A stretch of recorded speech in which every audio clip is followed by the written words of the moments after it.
प्यारे दर्शकों, परमपाल सिंह वालों प्यार भरी सत श्री अकाल, नमस्कार ते आदाब। प्रदेश टाइम्स टीवी वालों तुहाडे नाल मैं मुखातब है। अज जिहड़ी मैं चीज़ लैके आया वो अपने पिछले प्रोग्राम दे नाल ताल्लुक रखदी है। जिहड़ा आपां प्रोग्राम कीता सीगा कुछ सुनी है कुछ कही है, ਉਹਦੇ ਵਿੱਚ ਇਹ ਚੀਜ਼ ਜ਼ਿਆਦਾਤਰ ਮੈਂ ਉਹਦੇ ਤੇ ਕੇਂਦਰਿਤ ਕੀਤਾ ਸੀਗਾ ਕਿ ਜਿਹੜੇ ਆਪਣੇ ਬੱਚੇ ਹੈ ਨਾ, ਉਹ ਆਪਣੇ ਕਿਵੇਂ ਆਪਣੀ ਗੱਲਬਾਤ ਕਿਵੇਂ ਸੁਣਨ ਤੇ ਕਿਵੇਂ ਉਹਨਾਂ ਨਾਲ ਗੱਲਾਂ ਬਾਤਾਂ ਕਰੀਏ, ਤਾਂ ਕਿ ਉਹਨਾਂ ਨੂੰ ਇਹ ਮੈਂ ਇੱਕ ਤਰ੍ਹਾਂ ਦੀ ਉਹਨਾਂ ਨੂੰ ਸਲਾਹ ਦਿੱਤੀ ਸੀਗੀ ਕਿ ਆਪਣੇ ਬਜ਼ੁਰਗਾਂ ਨੂੰ ਸੁਣਿਆ ਕਰੋ। ਉਹਨਾਂ ਦੇ ਵਿੱਚ ਜ਼ਰੂਰ ਕੋਈ ਨਾ ਕੋਈ ਕਿਸੇ ਕਿਸਮ ਦੀ ਗੱਲ ਹੁੰਦੀ ਹੈ ਜਿਹੜੀ ਤੁਹਾਡੇ ਭਵਿੱਖ ਦੇ ਲਈ ਜ਼ਰੂਰੀ ਹੈ। ਤਾਂ ਉਹ ਆਪਣੇ ਭਵਿੱਖ ਨੂੰ ਉਜਲ ਬਣਾਉਣ ਦੇ ਲਈ ਤੁਸੀਂ ਆਪਣੇ ਬਜ਼ੁਰਗਾਂ ਦੀ ਗੱਲਬਾਤ ਸੁਣਿਆ ਕਰੋ। ਸੋ ਅੱਜ ਫਿਰ ਮੁਖਾਤਬ ਹੈ ਤੁਹਾਨੂੰ। ਅੱਜ ਮੈਂ ਨਾ ਕੁਛ ਬਜ਼ੁਰਗਾਂ ਨੂੰ ਮਿਲ ਕੇ ਆਇਆ।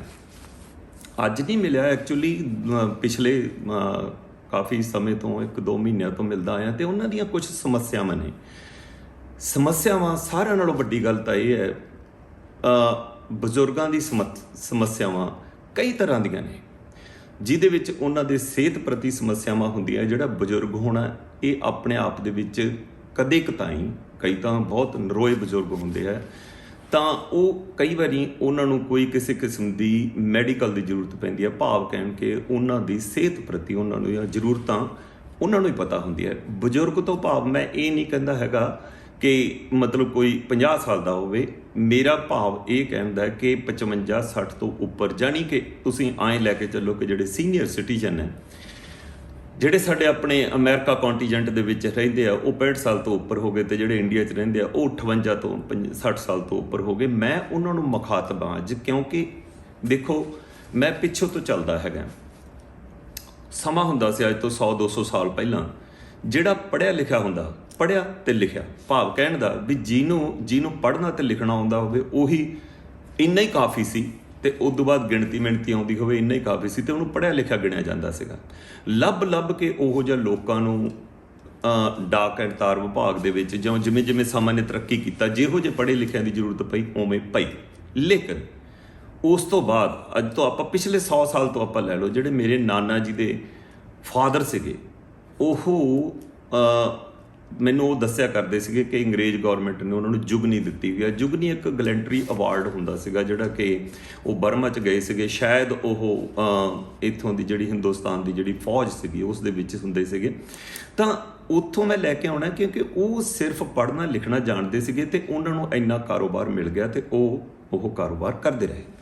ਤਾਂ ਹੁਣ ਜਦੋਂ ਸਮੇਂ ਨੇ ਜਿਵੇਂ ਤਰੱਕੀ ਕੀਤੀ ਹੈ, ਜਿਹੜੇ ਮੇਰੇ ਫਾਦਰ ਸਾਹਿਬ ਸੀ, ਠੀਕ ਹੈ, ਤਾਂ ਉਹਨਾਂ ਦੇ ਵੇਲੇ ਤੋਂ ਭਾਵ 1935 ਤੋਂ ਲੈ ਕੇ ਅਤੇ 1945-50 ਤੱਕ ਜਿਹੜਾ ਥੋੜ੍ਹਾ ਬਹੁਤਾ ਪੜ੍ਹਿਆ ਲਿਖਿਆ, ਥੋੜ੍ਹਾ ਬਹੁਤਾ ਤੋਂ ਭਾਵ 10ਵੀਂ ਪਾਸ ਕੀਤੀ ਹੁੰਦੀ ਸੀ, ਉਹ ਟੀਚਰ ਲੱਗ ਜਾਂਦਾ ਸੀ, ਠੀਕ ਹੈ।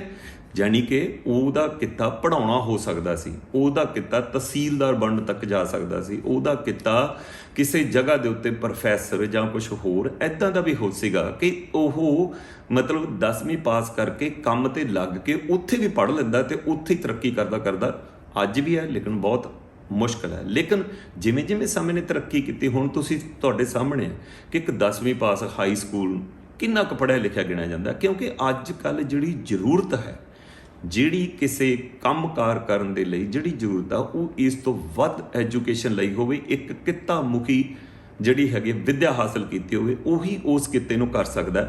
ਹੁਣ ਮੇਰੇ ਹੁੰਦੇ ਜਿਵੇਂ ਮੈਂ ਇੱਕ ਵਾਰੀ ਦੱਸਿਆ ਸੀਗਾ ਕਿ ਮੈਂ ਜਿਹੜੀ ਚੀਜ਼, ਮੈਂ ਇੱਕ ਵਾਰ ਸਾਇੰਸ ਮਾਸਟਰ ਰਿਹਾ ਮੈਂ 7 ਸਾਲ ਦੇ, ਜਿਹੜੇ ਉਸ ਦਰਮਿਆਨ ਮੈਂ ਪੜ੍ਹੀਆਂ ਸੀ ਚੀਜ਼ਾਂ, ਤਾਂ ਉਹ ਅੱਜ ਕੱਲ੍ਹ ਜਿਹੜਾ ਉਹੀ ਬੱਚਾ 8ਵੀਂ ਤੋਂ ਲੈ ਕੇ 12ਵੀਂ ਕਲਾਸ ਤੱਕ, ਜਾਣੀ ਕਿ ਹਾਈ ਸਕੂਲ ਦੇ ਵਿੱਚ ਹੀ ਸਿੱਖ ਰਿਹਾ, ਅਤੇ ਉਸ ਤੋਂ ਵੱਧ ਦੀ ਸਾਇੰਸ ਜਿਹੜੀ ਉਸ ਤੋਂ ਵੱਧ ਤਰੱਕੀ ਕਰਕੇ BSc ਦੇ ਵਿੱਚ ਕੁਛ ਹੋਰ ਹੀ ਹੋ ਗਿਆ, MSc ਦੇ ਵਿੱਚ ਕੁਛ ਹੋਰ ਹੀ ਹੋ ਗਿਆ। ਭਾਵ ਕਹਿਣ ਦਾ ਜਿਵੇਂ ਸਮਾਂ ਵੱਧ ਰਿਹਾ ਉਵੇਂ ਵਿੱਦਿਆ ਦਾ ਜਿਹੜਾ ਕਿੱਤਾ ਮੁਖੀ ਹੁੰਦੀ ਗਈ, ਉਸੇ ਤਰੀਕੇ ਦੇ ਨਾਲ ਉਸ ਦੇ ਵਿੱਚ ਨਿਖਾਰ ਆਉਂਦਾ ਗਿਆ ਅਤੇ ਵਿੱਦਿਆ ਜਿਹੜੀ ਹੋਰ ਵੀ ਉੱਤਮ ਹੁੰਦੀ ਗਈ, ਠੀਕ ਹੈ।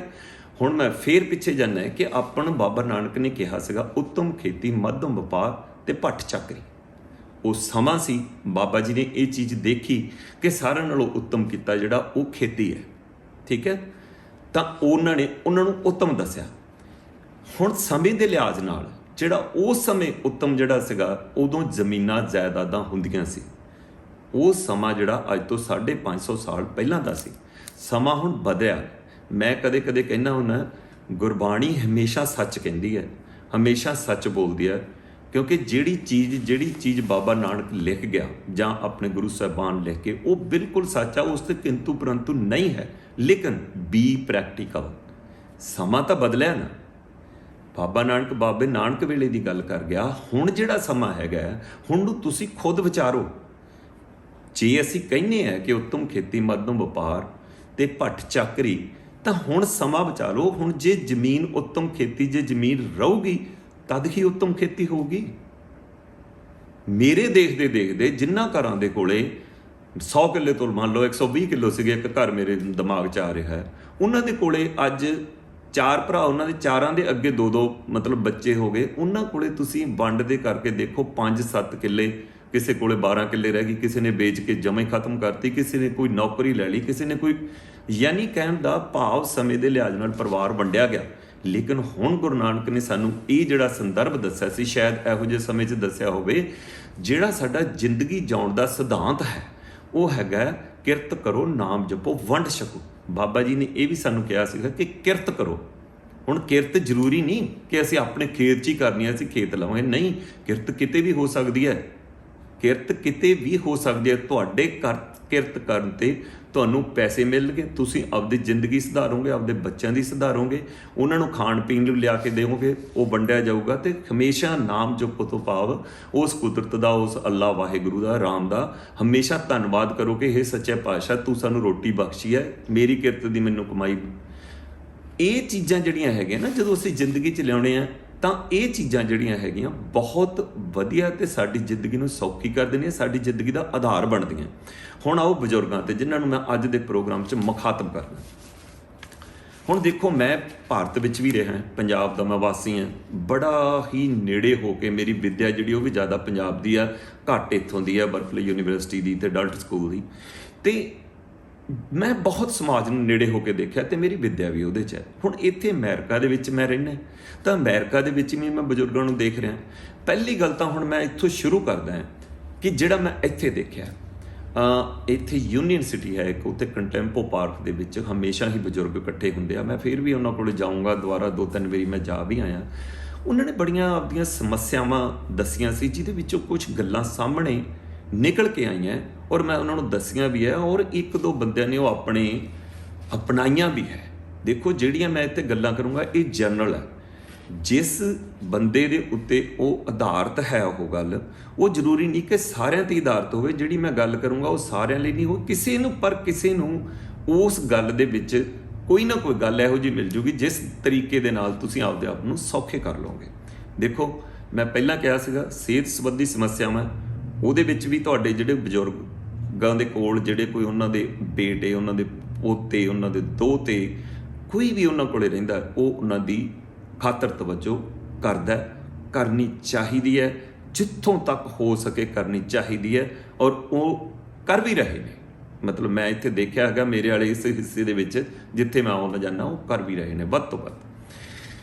ਉਸ ਤੋਂ ਬਾਅਦ ਹੁੰਦਾ ਹੈ ਕਿ ਉਹਨਾਂ ਕੋਲੇ ਖਾਣ ਪੀਣ ਦੀ ਸਮੱਸਿਆ, ਕਿਉਂਕਿ ਉਹ ਬਾਹਰੋਂ ਆਉਂਦੇ ਨੇ, ਆਪਾਂ ਉਹਦੇ 'ਤੇ ਵੀ ਡਿਸਕਸ ਕਰਾਂਗੇ, ਠੀਕ ਹੈ। ਉਹ ਵੀ ਉਸ ਲਈ ਵੀ ਕਿਸ ਤਰੀਕੇ ਦੇ ਨਾਲ ਅਸੀਂ ਵਧੀਆ ਖਾ ਪੀ ਸਕਦੇ ਹਾਂ, ਉਹ ਵੀ ਬਜ਼ੁਰਗਾਂ 'ਤੇ ਆਪਾਂ ਮੁਤਾਬਕ ਗੱਲ ਕਰਾਂਗੇ, ਠੀਕ ਹੈ। ਇੱਕ ਹੁੰਦਾ ਹੈਗਾ ਉਹਨਾਂ ਨੇ ਰਹਿਣ ਸਹਿਣ ਦਾ ਪ੍ਰਬੰਧ। ਰਹਿਣ ਸਹਿਣ ਦਾ ਪ੍ਰਬੰਧ ਉਹਨਾਂ ਦਾ ਕਿਹੋ ਜਿਹਾ ਹੁੰਦਾ, ਕਿਉਂਕਿ ਉਹ ਬਾਹਰੋਂ ਆਏ ਨੇ, ਅਮਰੀਕਾ ਕੈਨੇਡਾ ਦੇ ਵਿੱਚ ਰਹਿੰਦੇ ਨੇ, ਆਪਦੇ ਪੁੱਤਾਂ ਧੀਆਂ ਕੋਲ ਆਏ ਨੇ, ਕਿਸੇ ਕੋਲੇ ਵੀ ਆਏ ਨੇ। ਉਹਨਾਂ ਦੇਖੋ, ਮੈਂ ਇੱਥੇ ਫੇਰ ਕਹਿ ਰਿਹਾ, ਮੈਂ ਉਹਨਾਂ ਬੱਚਿਆਂ ਦੀ ਨਹੀਂ ਗੱਲ ਨਹੀਂ ਕਰਦਾ ਜਿਹੜੇ ਕੰਮ ਕਰਦੇ, ਮੈਂ ਬਜ਼ੁਰਗਾਂ ਦੀ ਗੱਲ ਕਰਦਾ ਜਿਹੜੇ ਸੀਨੀਅਰ ਸਿਟੀਜ਼ਨ ਨੇ ਅਤੇ ਜਿਹੜੇ ਰਿਟਾਇਰ ਹੋ ਚੁੱਕੇ, ਠੀਕ ਹੈ। ਹੁਣ ਆਓ ਸਿੱਧਾ ਮੈਂ ਸਮੱਸਿਆ 'ਤੇ ਆਉਣਾ। ਹੁਣ ਮੰਨ ਲਓ ਕਿ ਇੱਕ ਮੈਂ ਐਗਜ਼ਾਮਪਲ ਜਿਹੜੀ ਹੈਗੀ ਆ, ਉਦਾਹਰਨ ਹੈ, ਮੈਂ ਕੁਛ ਆਪਣੇ ਵਿੱਚੋਂ ਲਊਂਗਾ, ਕੁਛ ਆਪਣਿਆਂ ਦੇ ਵਿੱਚੋਂ ਲਊਂਗਾ, ਉਹਦੇ ਸੰਦਰਭ ਵਿੱਚ ਆਪਾਂ ਗੱਲ ਕਰਦੇ ਹਾਂ। ਦੇਖੋ, ਹੁਣ ਮੈਂ ਇੱਕ ਘਰ ਦੇ ਵਿੱਚ ਗਿਆ, ਉੱਥੇ ਬਜ਼ੁਰਗ ਹੈ, ਧੀ ਨੇ ਆਪਣੇ ਮਾਂ ਪਿਓ ਦੋਨੇ ਬੁਲਾਏ ਹੋਏ ਆ, ਅਤੇ ਧੀ ਦੇ ਜਿਹੜੇ ਹੈਗੇ ਆ 2 ਬੱਚੇ ਆ, ਅਤੇ ਉਹਦੇ ਧੀ ਦੇ ਆਪਦੇ ਭੈਣ ਅਤੇ ਭਰਾ ਦੋਨੇ ਭਾਰਤ ਦੇ ਵਿੱਚ ਰਹਿੰਦੇ ਆ, ਇੰਡੀਆ 'ਚ, ਪੰਜਾਬ 'ਚ ਰਹਿੰਦੇ ਆ। ਹੋ ਗਈ ਨਾ ਗੱਲ। ਹੁਣ ਤੁਸੀਂ ਸਮਝ ਲਓ ਇਸ ਗੱਲ ਨੂੰ। ਬਜ਼ੁਰਗ ਮਾਂ ਪਿਓ ਆਏ ਹੋਏ ਆ ਰਿਟਾਇਰ ਹੋ ਕੇ ਆਪਣੀ ਧੀ ਦੇ ਕੋਲ, ਧੀ ਦੇ ਅੱਗੇ 2 ਬੱਚੇ ਅਤੇ ਧੀ ਦੇ ਅੱਗੇ 1 ਭੈਣ ਅਤੇ 1 ਭਰਾ ਇੰਡੀਆ ਦੇ ਵਿੱਚ ਹੈ। ਹੁਣ ਦੇਖੋ, ਇੱਕ ਵਕਤ ਉਸ ਧੀ ਨੂੰ ਮਿਲਣ ਦਾ ਮੌਕਾ ਮਿਲਿਆ, ਮੇਰੇ ਆਪਣੇ ਨੇ, ਉਹ ਮੇਰੇ ਦੋਸਤ ਨੇ, ਤਾਂ ਉਹ ਕਹਿੰਦੀ ਵੀ ਜਦੋਂ ਇਹ ਮੇਰੇ ਕੋਲੇ ਰਹਿੰਦੇ ਆ, ਮੈਂ ਇਹਨਾਂ ਦੀ ਬਹੁਤ ਤਵੱਜੋ ਕਰਦੀ ਹਾਂ, ਹਰ ਵਕਤ ਕੋਈ ਚੀਜ਼ ਦੀ ਇਹਨਾਂ ਨੂੰ ਮੈਂ ਘਾਟ ਨਹੀਂ ਮਹਿਸੂਸ ਹੋਣ ਦਿੰਦੀ। ਜਦੋਂ ਇਹ ਕਹਿੰਦੇ ਆ ਮੈਂ ਉਦੋਂ ਹਾਜ਼ਰ ਕਰਦੀ ਹਾਂ।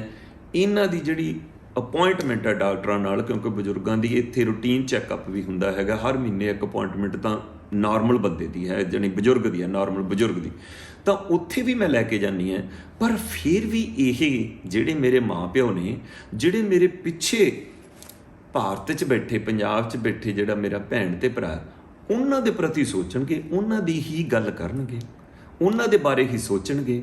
ਅਤੇ ਜਦੋਂ ਵੀ ਮੈਂ ਗੱਲ ਕਰਦੀ ਹਾਂ, ਇਹਨਾਂ ਨੇ ਮੈਨੂੰ ਕਦੇ ਸਲਾਹਿਆ ਨਹੀਂ, ਕਦੇ ਵੀ ਮੇਰੇ ਬੱਚਿਆਂ ਨੂੰ ਇਹਨਾਂ ਨੇ ਕੋਈ ਕਹਿ ਲਓ ਕਿ ਉਹਨਾਂ ਦੇ ਬਰਥਡੇ 'ਤੇ ਜਾਂ ਉਹਨਾਂ ਦੀ ਹੈਲਪ ਨਹੀਂ ਕੀਤੀ ਕਦੇ ਵੀ ਕੋਈ। ਜਦ ਕਿ ਉਹ ਦੋਨੇ ਰਿਟਾਇਰਡ ਨੇ, ਜੌਬ ਕਰਦੇ, ਅਤੇ ਉੱਥੇ ਉਹਨਾਂ ਦੀ ਪੈਨਸ਼ਨ ਜਮ੍ਹਾਂ ਹੋਈ ਜਾਂਦੀ ਆ, ਉੱਥੋਂ ਡਾਲਰ ਵੀ ਚੰਗੇ ਲੈ ਕੇ ਆਉਂਦੇ ਨੇ, ਅਤੇ ਇਹਨਾਂ ਨੇ ਕਦੇ ਕੁਛ ਨਹੀਂ ਸੋਚਿਆ ਮੇਰੇ ਬੱਚਿਆਂ ਬਾਰੇ, ਅਤੇ ਇਹ ਉੱਥੇ ਹੀ ਸੋਚਦੇ ਆ। ਹੁਣ ਅਗਲੀ ਗੱਲ, ਉਹ ਧੀ ਬੇਟੀ ਉਹ ਇਹ ਵੀ ਕਹਿੰਦੀ ਕਿ ਮੈਨੂੰ ਕਿਸੇ ਚੀਜ਼ ਦੀ ਜ਼ਰੂਰਤ ਨਹੀਂ, ਲੇਕਿਨ ਸਿਰਫ ਇਹਨਾਂ ਦਾ ਕਹਿਣਾ, ਮੇਰੇ ਪ੍ਰਤੀ ਸੋਚਣਾ, ਜਿਹਨੂੰ ਆਪਾਂ ਕਹਿੰਦੇ ਹਾਂ ਕੰਸਰਨ, ਕਿ ਅਸੀਂ ਇੱਕ ਦੂਜੇ ਦੀ ਕੇਅਰ ਕਰਦੇ ਹਾਂ, ਅਸੀਂ ਇੱਕ ਦੂਜੇ ਦੇ ਨਾਲ ਮਤਲਬ ਅਟੈਚਮੈਂਟ ਹੈ ਸਾਡੀ, ਇੱਕ ਦੂਜੇ ਦਾ ਅਸੀਂ ਖਿਆਲ ਰੱਖਦੇ, ਠੀਕ ਹੈ। ਸਿਰਫ ਉਹ ਇਹੀ ਚਾਹੁੰਦੀ ਹੈ ਕਿ ਮੇਰਾ ਬਜ਼ੁਰਗ, ਹੁਣ ਇੱਥੇ ਮੈਂ ਜਿਹੜਾ ਮੇਰਾ ਐਨਾਲਿਸਿਸ ਹੈ, ਉਹ ਪਰਿਵਾਰ ਜਿਹੜਾ ਉਹ ਧੀ ਦਾ, ਉਹਨੇ ਆਪਦੇ ਬੱਚੇ ਵੀ ਪਾਲਣੇ ਆ, ਉਹਦਾ ਘਰ ਵਾਲਾ ਵੀ ਹੈ, ਦੋਨੇ ਸੁਬਾਹ ਸ਼ਾਮ ਇੱਥੇ ਕੰਮ ਕਰਦੇ ਆ। ਇੱਥੇ ਉਹ ਜ਼ਮੀਨ ਜਾਇਦਾਦ ਦਾ ਨਹੀਂ, ਇੱਥੇ ਕੰਮ ਨਾਲ ਹੀ ਮਤਲਬ ਹੈ। ਕੰਮ ਭਾਵੇਂ ਕੋਈ ਵੀ ਹੋਵੇ, ਜੇ ਤੁਹਾਡੀ ਆਪਦੀ ਜ਼ਮੀਨ ਜਾਇਦਾਦ ਆ, ਉਹਦੇ 'ਚ ਵੀ ਤੁਹਾਨੂੰ ਜਾ ਕੇ ਕੰਮ ਕਰਨਾ ਪੈਂਦਾ, ਤਾਂ ਸੋ ਮੈਂ ਕੰਮ ਤੋਂ ਕੀ ਮਤਲਬ ਲਊਂਗਾ। ਤਾਂ ਉਹਨੇ ਆਪਦੀ ਟੇਕ ਕੇਅਰ ਕਰਨੀ ਆ, ਉਸ ਦੇ ਬਰਾਬਰ 'ਤੇ ਉਹ ਆਪਦੇ ਮਾਂ ਪਿਓ ਨੂੰ ਆਪਦੇ ਕੋਲ ਰੱਖ ਕੇ ਉਹਨਾਂ ਨੂੰ ਵੀ ਹਰ ਇੱਕ ਤਰ੍ਹਾਂ ਦਾ ਸਹੂਲਤ ਦੇ ਰਹੀ ਹੈ। ਹੁਣ ਇੱਥੇ ਮੇਰੀ ਮਾਂ ਪਿਓ ਨੂੰ ਇਹ ਗੁਜ਼ਾਰਿਸ਼ ਹੈ, ਜੇ ਉਹਨਾਂ ਦੇ ਘਰ 'ਚ ਇਹ ਕੋਈ ਐਗਜ਼ਾਮਪਲ, ਉਦਾਹਰਨ ਬਣਦੀ ਹੈ, ਬਈ ਘੱਟੋ ਘੱਟ ਉਸ ਧੀ ਨੂੰ ਹਰ ਰੋਜ਼ ਪਿਆਰ ਤਾਂ ਦੇ ਦਿਓ। ਹੁਣ ਤੁਸੀਂ ਆਏਂ ਤਾਂ ਕਹਿ ਦਿਓ ਵੀ ਬੱਚਿਆ ਤੂੰ ਸਾਡੇ ਲਈ ਬਹੁਤ ਵਧੀਆ ਕਰ ਰਿਹਾ, ਅਤੇ ਤੂੰ ਇਸ ਤੋਂ ਵੱਧ ਕੋਈ ਨਹੀਂ ਕਰ ਸਕਦਾ, ਅਤੇ ਤੂੰ ਦੱਸ ਜੇ ਸਾਡੇ ਕੋਲੋਂ ਅਸੀਂ ਤੇਰੀ ਕੀ ਮਦਦ ਕਰ ਸਕਦੇ ਹਾਂ, ਅਸੀਂ ਤੇਰੇ ਲਈ ਕੀ ਸੋਚ ਸਕਦੇ ਹਾਂ। ਉਹਨੂੰ ਤੁਸੀਂ ਦੁੱਖ ਦੇ ਸੁੱਖ ਦੇ ਦਿਨ ਤਿਉਹਾਰ ਦੇ ਉੱਤੇ ਕੋਈ $100 $50 ਉਹਨੂੰ ਦੇ ਸਕਦੇ ਹਾਂ, ਉਹਨਾਂ ਦੇ ਬੱਚਿਆਂ ਨੂੰ ਪਿਆਰ ਦਾ ਇਜ਼ਹਾਰ ਕਰ ਸਕਦੇ ਹਾਂ। ਦੇਖੋ ਇੱਥੇ ਹੁਣ ਮੈਂ ਇਹ ਵੀ ਕਹਿੰਦਾ ਕਿ ਕੋਈ ਐਕਸਰੇ ਨਹੀਂ ਲੱਗਿਆ ਹੋਇਆ ਕਿ ਉਹ ਧੀ ਜਾਂ ਉਹ ਬੱਚੇ ਇਹ ਦੇ ਸਕਣ ਕਿ ਮਾਂ ਪਿਓ ਮੈਨੂੰ ਕਿੰਨਾ ਪਿਆਰ ਕਰਦੇ ਆ, ਹੈ ਨਾ। ਤੁਹਾਡੇ ਬੋਲ ਨੇ, ਔਰ ਤੁਹਾਡਾ ਜਿਹੜਾ ਇਹ ਸਮੇਂ ਸਿਰ ਕੋਈ ਬੱਚੇ ਨੂੰ ਕੋਈ ਸ਼ਗਨ ਦਿੱਤਾ, ਉਹਨਾਂ ਦੇ ਹੈਪੀ ਬਰਥਡੇ ਕਰਤਾ, $50 $100 ਦਿੱਤਾ, ਇਹ ਕੰਸਰਨ ਹੈ, ਇਹ ਪਿਆਰ ਦਾ ਇਜ਼ਹਾਰ ਹੈ। ਕੋਈ ਗਿਫਟ ਲਿਆ ਕੇ ਦਿੱਤਾ, ਕੋਈ ਕੁਛ ਹੋਰ ਕਰ ਲਾ। ਸੋ ਮੈਂ ਜਿਹੜੀ ਇੱਦਾਂ ਦੀ ਸਥਿਤੀ ਹੈ ਕਿਸੇ ਬਜ਼ੁਰਗਾਂ ਦੇ ਨਾਲ, ਉਹਨਾਂ ਨੂੰ ਮੈਂ ਇਹ ਕਹੂੰਗਾ ਬਈ ਜਿੱਥੇ ਰਹਿੰਦੇ ਹੋ ਤੁਸੀਂ ਪਹਿਲਾਂ ਉਹਦੇ ਬਾਰੇ ਸੋਚੋ, ਉਹਨਾਂ ਦਾ ਖਿਆਲ ਕਰੋ। ਜੇ ਤੁਸੀਂ ਕੋਈ ਮਦਦ ਪਿੱਛੇ ਕਰਨੀ ਹੈ ਤਾਂ ਇਹ ਜਿਹੜੀ ਧੀ ਹੈ ਨਾ, ਜਿਹਦੇ ਕੋਲ ਤੁਸੀਂ ਰਹਿੰਦੇ ਆ, ਇਹਦੀ ਥਾਂ 'ਤੇ ਦੇਖੋ ਕਿਸੇ ਦੇ ਘਰਾਂ 'ਚ ਪੁੱਤ ਵੀ ਹੋ ਸਕਦਾ, ਉਹਦੇ ਭੈਣ ਭਰਾ ਵੀ ਉੱਥੇ ਰਹਿੰਦੇ ਆ। ਸੋ ਇਹ ਐਗਜ਼ਾਮਪਲ ਆਪਦੇ ਆਪ 'ਤੇ ਬਜ਼ੁਰਗੋ ਆਧਾਰਿਤ ਕਰੋ। ਪਹਿਲਾਂ ਇਹਨੂੰ ਪੁੱਛੋ, ਜੇ ਤੁਸੀਂ ਉੱਥੇ ਮਦਦ ਕਰਨੀ ਆ ਤਾਂ ਇਸ ਧੀ ਨੂੰ ਪਹਿਲਾਂ ਪੁੱਛ ਲਓ ਵੀ ਬੱਚੇ ਤੁਸੀਂ ਇੱਥੇ ਬੜੀ ਵਧੀਆ ਜ਼ਿੰਦਗੀ ਬਿਤਾਉਣੇ ਹੋ, ਉਹ ਤੁਹਾਡੇ ਭੈਣ ਭਰਾ ਉੱਥੇ ਨੇ, ਅਸੀਂ ਉਹਨਾਂ ਨੂੰ ਆਹ ਦੇਣਾ ਚਾਹੁੰਦੇ ਹਾਂ। ਮੈਨੂੰ ਨਹੀਂ ਲੱਗਦਾ ਕਿ ਉਹ ਧੀ ਜਾਂ ਪੁੱਤ ਨਾ ਕਰਨਗੇ। ਉਹਨਾਂ ਦੇ ਵੀ ਤਾਂ ਭੈਣ ਭਰਾ ਹੋਏ ਨਾ, ਉਹਨਾਂ ਦਾ ਵੀ ਤਾਂ ਪਰਿਵਾਰ ਹੋਇਆ। ਪਰ ਇਹਦੇ ਨਾਲ ਕੀ ਹੁੰਦਾ ਹੈ ਕਿ ਦੱਸਣ ਦੇ ਨਾਲ ਨਾ, ਤੁਸੀਂ ਜਦੋਂ ਉਹਨੇ ਨਾ ਨਹੀਂ ਕਰਨੀ ਤਾਂ ਤੁਸੀਂ ਇੱਕ ਤਰ੍ਹਾਂ ਦਾ ਇੱਕ ਦੂਜੇ ਦਾ ਕੰਸਰਨ ਰੱਖਿਆ, ਬਰਾਬਰਤਾ ਰੱਖੀ। ਇਹ ਚੀਜ਼ ਹੋਣੀ ਬਹੁਤ ਜ਼ਰੂਰੀ ਹੈ।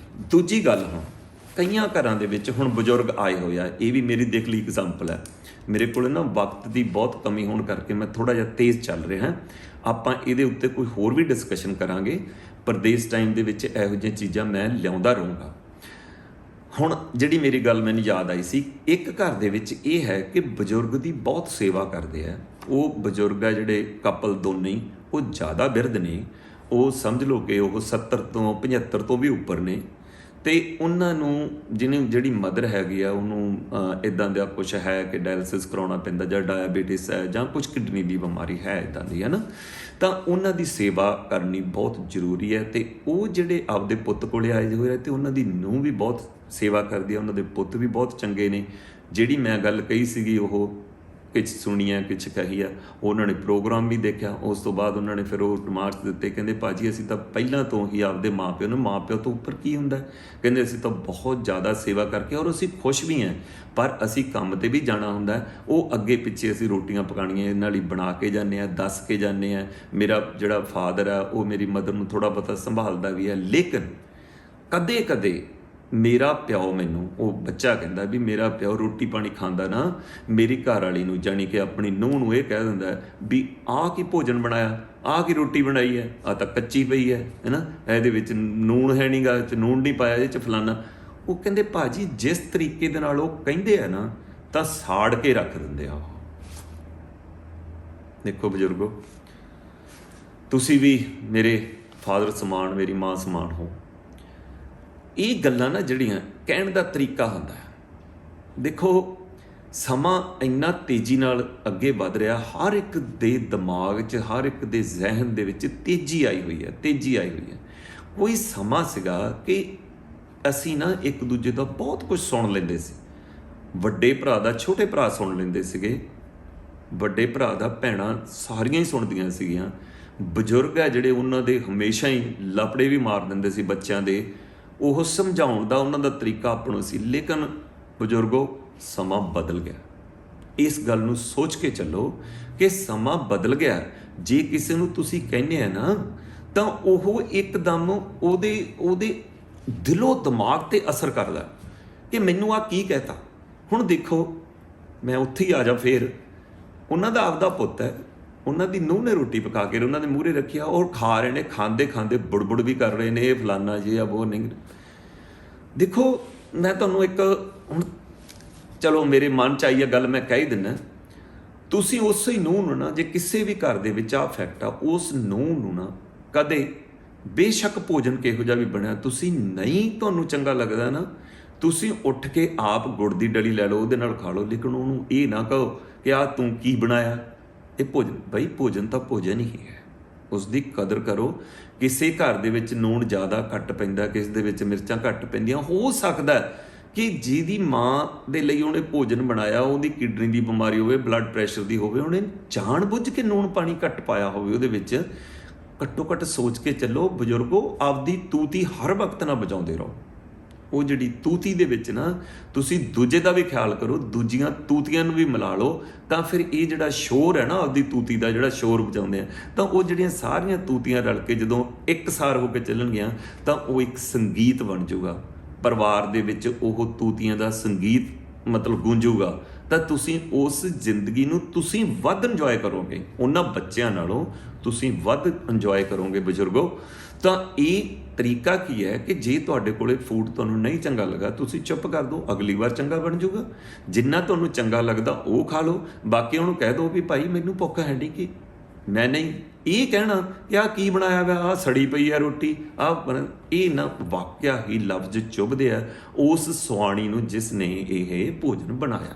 ਸੋ ਇਹ ਮੇਰਾ ਡਾਇਰੈਕਟ ਤੁਹਾਨੂੰ ਕਹਿਣ ਦਾ, ਮੈਂ ਹੋਰ ਸੋਹਣੇ ਤਰੀਕੇ ਨਾਲ ਕਹਿ ਸਕਦਾ ਸੀ, ਲੇਕਿਨ ਮੈਂ ਸਿੱਧਾ ਹੀ ਆ ਰਿਹਾ ਤੁਹਾਡੇ ਤੇ ਇਸ ਗੱਲਾਂ ਤੇ ਕਹਿਣ ਤੇ, ਬਈ ਇਸ ਗੱਲ ਦਾ ਵੀ ਖਿਆਲ ਰੱਖਿਆ ਕਰੋ। ਦੇਖੋ ਅਮਰੀਕਾ ਕੈਨੇਡਾ 'ਚ ਹਰ ਇੱਕ ਨੇ ਕੰਮ ਕਰਨਾ ਹੈ, ਜਿਹੜਾ ਇੱਥੇ ਜੰਮਿਆ ਪਲਿਆ, ਜਾਂ ਜਿਹੜਾ ਐਂ ਕਹਿ ਲਓ ਤੁਸੀਂ ਜਿਹੜੇ ਆਪਣੀ ਜਵਾਨੀ ਦੀ ਅਵਸਥਾ 'ਚ ਇੱਥੇ ਆ ਗਏ, ਉਹਨਾਂ ਦੇ ਬੱਚੇ ਵੀ ਇੱਥੇ ਐਦਾ ਪੈਦਾ ਹੋਇਆ, ਤਾਂ ਉਹ ਹੁਣ ਬਜ਼ੁਰਗ ਹੋ ਗਏ, ਤਾਂ ਉਹ ਇਹ ਸਾਰੀਆਂ ਸਮੱਸਿਆਵਾਂ ਨੂੰ ਸਮਝਦੇ ਨੇ।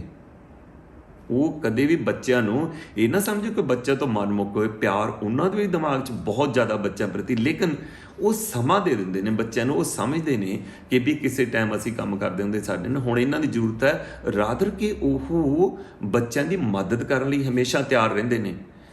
ਤੁਸੀਂ ਬਜ਼ੁਰਗ ਹੋ, ਤੁਹਾਡੇ ਪੋਤੇ ਦੋਤੇ ਇੱਥੇ ਹੈਗੇ ਨੇ, ਤਾਂ ਉਹਨਾਂ ਦਾ ਆਸਰਾ ਤੁਸੀਂ ਬਣੋ।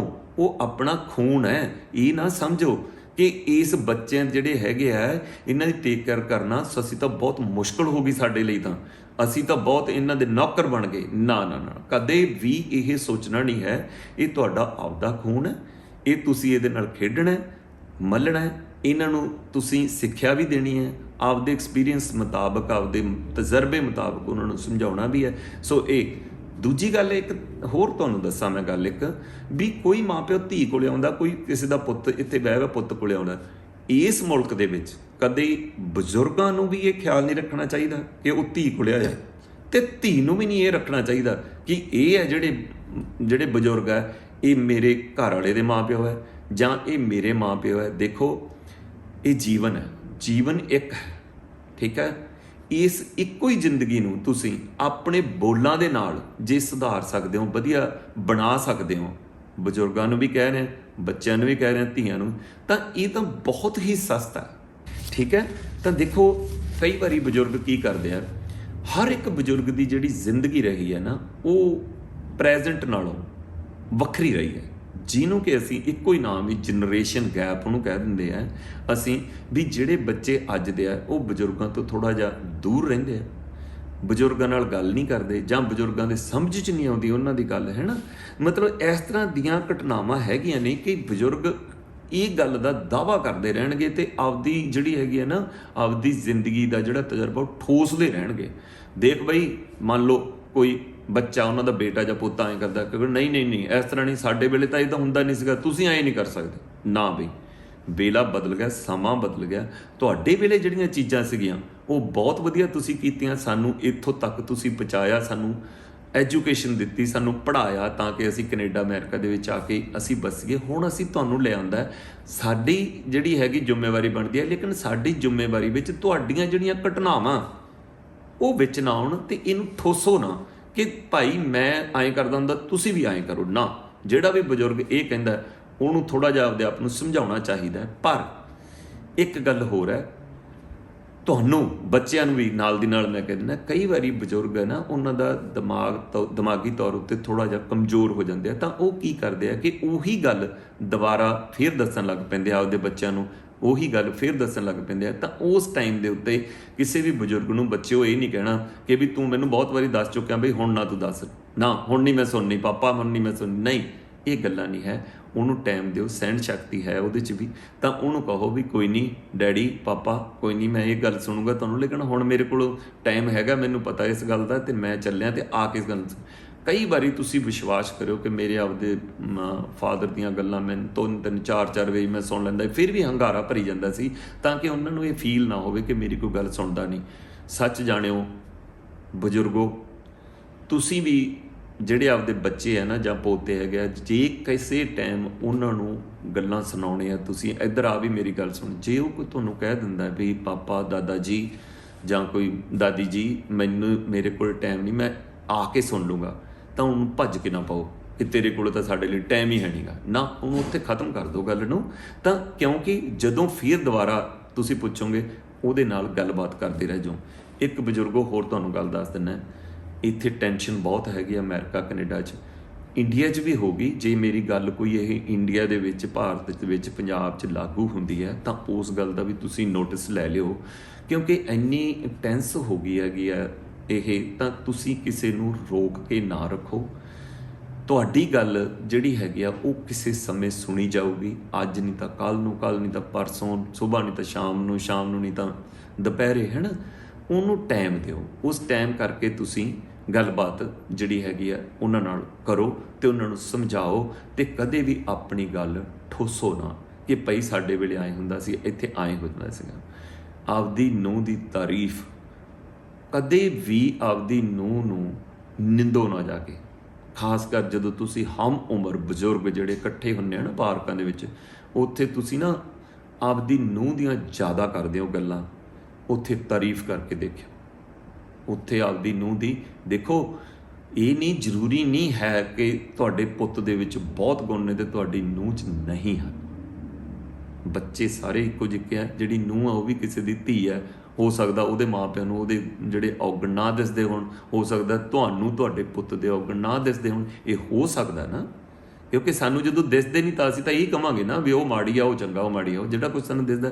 ਪਰ ਆਪਣੇ ਘਰ ਦੀ ਜਿਹੜੀ ਗੱਲ ਹੈ, ਤੁਸੀਂ ਬਜ਼ੁਰਗਾਂ 'ਚ ਬੈਠੋ, ਆਪਦਾ ਹਾਣ ਪਾਣ ਦੀਆਂ ਗੱਲਾਂ ਕਰੋ, ਜੋ ਕੁਛ ਮਰਜ਼ੀ ਕਰੋ, ਲੇਕਿਨ ਨਾ ਆਪਣੀ ਧੀ ਦੀ, ਨਾ ਆਪਦੀ ਨੂੰਹ ਦੀ, ਜਿਹੜਾ ਤੁਹਾਨੂੰ ਰੋਟੀ ਖਵਾ ਕੇ ਤੁਹਾਨੂੰ ਮੇਜ਼ ਦੇ ਉੱਤੇ ਰੱਖਦਾ ਖਵਾਉਂਦਾ, ਉਹਦੀ ਤਾਰੀਫ ਦੇ ਬੋਲ ਜ਼ਰੂਰ ਕੱਢਿਆ ਕਰੋ ਕਿ ਸਾਨੂੰ ਭਾਈ ਇੱਥੇ ਰਹਿੰਦੀ ਰਹਿੰਦੀ ਰੋਟੀ ਮਿਲਦੀ ਹੈ। ਸਾਡੀਆਂ ਸਬਜ਼ੀ ਬਹੁਤ, ਅੱਜ ਸਾਡੀ ਨੂੰਹ ਨੇ ਬੜੀ ਸੋਹਣੀ ਸਬਜ਼ੀ ਬਣਾਈ ਆ, ਅੱਜ ਮੇਰੀ ਨੂੰਹ ਮੈਨੂੰ ਫਲਾਣੇ ਥਾਂ ਲੈ ਕੇ ਗਈ ਸੀ, ਅੱਜ ਮੈਨੂੰ ਆਹ ਜੀ ਸ਼ਾਪਿੰਗ ਕਰਾਈ ਹੈ, ਅੱਜ ਮੈਨੂੰ ਕੁੜਤਾ ਪਜਾਮਾ ਲੈ ਕੇ ਦਿੱਤਾ। ਇਹੋ ਜਿਹੀਆਂ ਗੱਲਾਂ ਕਰਿਆ ਕਰੋ।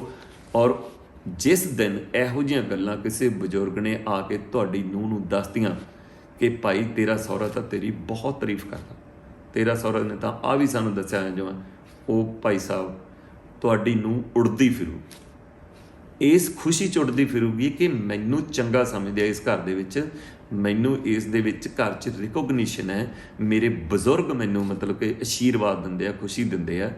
ਇਹ ਮੈਂ ਤੁਹਾਨੂੰ ਇਹ ਨਹੀਂ ਕਹਿੰਦਾ ਹੈਗਾ, ਕਈ ਨਾ ਬਜ਼ੁਰਗ ਜਿਵੇਂ ਮੈਂ ਉਹ ਵੀ ਦੇਖਿਆ, ਉਹ ਕਹਿੰਦੇ ਹਾਂਜੀ ਅਸੀਂ ਤਾਂ ਸੱਚ ਬੋਲਾਂਗੇ, ਜਿਹੜਾ ਸਾਡੇ ਦਿਲ ਤਾਂ ਸਾਡੇ ਮੂੰਹ 'ਤੇ ਹੈ।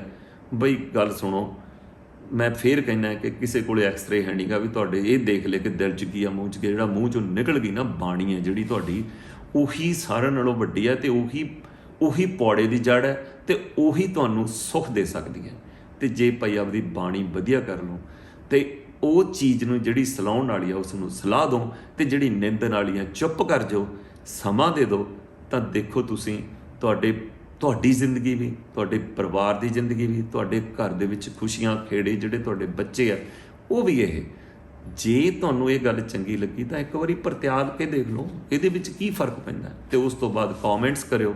ਪ੍ਰਦੇਸ਼ ਟਾਈਮਸ TV ਦੇ ਜਿਹੜਾ ਹੈਗਾ ਵੈਬਸਾਈਟ YouTube 'ਤੇ ਉਹਨੂੰ ਸਬਸਕ੍ਰਾਈਬ ਵੀ ਕਰੋ, ਅਤੇ ਉਹਦੇ ਵਿੱਚ ਕੌਮੈਂਟਸ ਦੱਸਿਓ ਵੀ ਕਿਸ ਗੱਲੋਂ, ਕਿਸ ਚੀਜ਼ ਕਰਕੇ ਤੁਸੀਂ ਚੰਗੇ ਹੋ।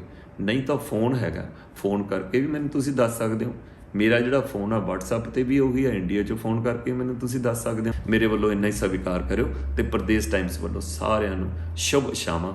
ਤੁਸੀਂ ਸਿਹਤ ਯਾਫਤਾ ਰਹੋ।